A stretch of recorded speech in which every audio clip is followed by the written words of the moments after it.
তো WhatsApp guys, তোমরা সবাই আশা করি সবাই খুবই ভালো আছো। তো এটা ভিডিওর মেন বিষয় না। তো ব্যাপারটা হচ্ছে যে আমার কিন্তু একটা আইডি ছিল, সেখানে আমার 3K মতো সাবস্ক্রাইবার ছিল, কিন্তু সেটা ডিলিট হয়ে গেছে।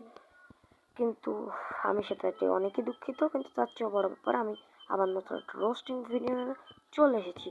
তো আজকের রোস্টিং ভিডিওর টাইটেল এবং থাম্বনেল দেখে তোমরা সবাই বুঝে গেছো যে নিউ ফেক স্টার, মানে যারা আসলে রিয়েল স্টার না, তার কপি, তার সেগুলোকে তোমরা অনেক করো, মানে সাপোর্ট করো।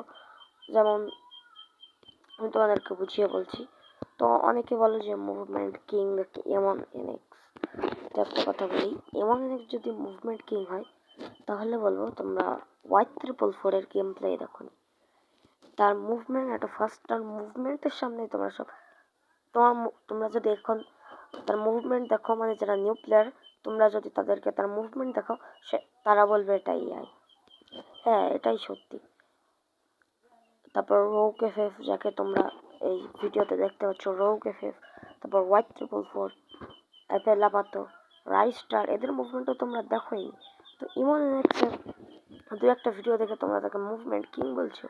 এবং ইমন এক্সের কিন্তু সবচেয়ে বেশি দোষ, কারণ সে তার নিজের ভিডিওতে নিজে লিখেছে মুভমেন্ট কিং, মুভমেন্ট গড। আসলে সে যদি মুভমেন্ট গড হতো, তাহলে কিন্তু তাকে সবাই সাপোর্ট করতো, কিন্তু আসলে কিন্তু সেটা না। এবং সে সে যে নিজের, মানে নিজের প্রশংসা যে নিজে করে না, ঠিক তেমনই, মানে সে নিজের প্রশংসাই নিজে করে। হ্যাঁ, এবং ইমন এনএক্স এর হেডশট রেট কত? জোর গেলে হবে 70, 65, 30, 50 এমন। হ্যাঁ, অ্যান্ড 2020 সালে যখন Y444 তার প্রাইমে ছিল, তার হেডশট রেট হাইয়েস্ট 83 পর্যন্ত উঠেছিল। আর ইমন এনএক্স তো হ্যাক লাগিয়েও ধরা খেয়েছে। তো তোমরা এমন কি তা প্রমাণ পাচ্ছ যে সে হ্যাক না লাগিয়ে এখন খেলছে? সে কিন্তু আগে একবার হ্যাক লাগিয়ে খেলে ধরা পড়েছে। তো হ্যাকারের ভিডিও দেখে তোমরা বলছো যে নাকি মুভমেন্ট গড। তোমরা মানে ইমন এনএক্স আর Y3, অনেকে কিন্তু বললে যে ইমন এনএক্স সর্বকালের সেরা মুভমেন্ট গড। আমি তাদের জন্য বলছি যে তারা আসলে কোনোদিন Y444 ভিডিওদের খেলায় দেখে না। এখানে যদি মত থাকে, তবে তো তোমরা আসলে ওল্ড প্লেয়ার এবং ভালো প্লেয়ার বলতেই পারি, আমি মানতেই পারি তোমাদেরকে। অ্যান্ড দ্বিতীয় যেটা হচ্ছে, সেটা লিখেছিলাম ফুটবল নিয়ে কিছুটা। তো ফুটবলের টপিকে আমরা পড়ে যাই, অ্যান্ড আমার স্টোরিটাও কভার করে আমি একটু আমার স্টোরিটাও বলি। রোস্টও করলাম অনেককে। তো আমার স্টোরিটা তোমরা একটু শোনো। তো ফার্স্টে কিন্তু আমি আমার ইউটিউব চ্যানেল খুলি, সেখানে টুকটাক টুকিটাকি ভিউ হয়। তারপর আমি সেখানে রোস্টিং করতাম, গেম প্লে ভিডিও ছাড়তাম। আস্তে আস্তে সেখানে 70,000, মানে 70 লেভেল হয়ে যায় আইডির, সাবস্ক্রাইবার হয়ে যায় 3,000, এবং জাস্ট মাত্র 50টা ভিডিওর মধ্যেই। অ্যান্ড এত বড় সফলতা পেয়ে আমি কিন্তু খুবই আনন্দেই ছিলাম। এবং যে আইডিটা খোলা ছিল অ্যান্ড যে ইউটিউব চ্যানেলটা খোলা ছিল, সেটা কিন্তু একই জিমেলে, অ্যান্ড সেই জিমেলটা ডিলিট হয়ে যাওয়ার কারণে আমার আইডি অ্যান্ড সেই চ্যানেলটা ডিলিট হয়ে যায়। তো তোমরা সবাই আমাকে সাপোর্ট করো, আমি যেন আবার স্টাবলিশ হতে পারি, অ্যান্ড আবার যেন একটা ভালো প্লেয়ার হতে পারি। অ্যান্ড 25 সালে কিন্তু আমার প্রাইমে ছিল, আমি চেষ্টা করবো আমার প্রাইমটাকে আবার ব্যাক করা, অ্যান্ড তোমাদেরকে ভালো একটা গেম প্লে দেওয়ার। এমনটা বলবো না যে Y444 মতো গেম প্লে দেবো, কারণ সেমন গেম প্লে বাংলাদেশে প্রায় কেউই করতে পারবে না। তো বিল্লু গেমিং টুকিটাকি পারে, বিল্লু গেমিং, তার বাদে আরও অনেক ইউটিউবার অনেক ভালো খেলে, কিন্তু আমি তো তেমন ভালো খেলি না। তোমরা আমাকে সাপোর্ট করলে আমি অনেক এগিয়ে যাব। ওকে, তো তারপর আসি ফুটবল নিয়ে।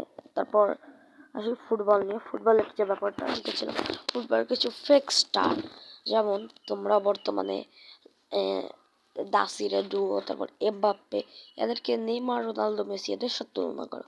তো একটা কথা বলি, তারা আসলে লামিন ইয়ামালের সাথেই খেলে পারবে না। যদিও লামিন ইয়ামাল নিজেও নিউ, তবেও তারা লামিন ইয়ামালের সাথে খেলে পারবে না। হ্যাঁ, তোমরা যারা লামিন ইয়ামালের সাথেও মেসি, নেইমার, রোনালদো তাদের তুলনা দাও, রাফিনহা, ভিনি জুনিয়র এদের সাথে যারা নেইমারের তুলনা দাও, তাদেরকে একটা কথা বলি যে তোমরা আসলে কি বলবো গাইজ, বলার মতো কিছুই নাই। তোমরা আসলে খেলা বুঝো না। যারা এদের সাথে এদের তুলনা দাও, কোথায় কারা ভাই? একটা কথা বলি, নেইমার যদি ব্রাজিল টিমে না থাকতো তবে 2010-এর পর ব্রাজিল টিম বিশ্বকাপে কোয়ালিফাই করতে পারতো না, নেইমার যদি না থাকতো। রোনালদো এত ভালো খেলে যে সে যদি না থাকতো তবে পর্তুগালকে কেউ সাপোর্টই করতো, এত যে পর্তুগাল ফ্যান ফলোয়ার সেটাই তো থাকতো না। আর মেসি, তার কথা কি বলবো, তার সাথে তোমরা কার তুলনা দাও? সে তো গ্রেট অফ অল টাইম, সে তো গোট। ভাই 48টা ট্রফি আছে, 902 প্লাস গোল আছে, তারপর 8টা ব্যালন ডি আছে, 6টা গোল্ডেন বুট আছে, 2টা গোল্ডেন বল আছে, একটি বিশ্বকাপ আছে। তার কি বা নেই? তো তাকে তো কোর্ট মানতে হবে। তোমরা কার সাথে কার তুলনা দাও? তো সেটা বাদ দি গাইজ, তারপর আমরা আবার একটু ফ্রি ফায়ার নিয়ে আসি।